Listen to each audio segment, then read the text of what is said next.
Daikin new model का PCB है। इसके अंदर C3 का एरर है।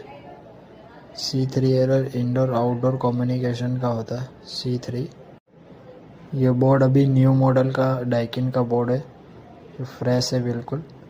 इसका कम्युनिकेशन वायर भी लगा हुआ है। 1 2 3 indoor to outdoor communication wire लगा हुआ है। ये UW टेस्टर के वायर है। कम्युनिकेशन परफेक्ट लगा हुआ है। अभी देखते हैं इसके अंदर क्या प्रॉब्लम है, सॉर्ट आउट करते हैं। C3 डाइकिन न्यू मॉडल की पीसीबी है। इसके अंदर की C3 का एरर था। इंडोर आउटडोर कम्युनिकेशन का होता है। इंडोर टू आउटडोर कम्युनिकेशन का होता है। अभी ये सॉर्ट आउट कर दिया अपनों ने। ये इंडोर मोटर है, ये आउटडोर मोटर भी परफेक्ट घूम रही है।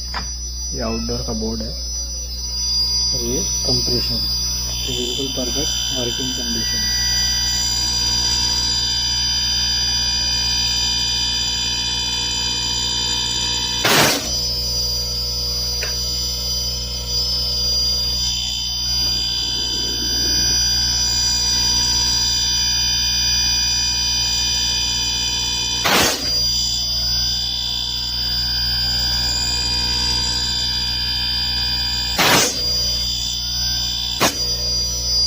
इसके अंदर प्रॉब्लम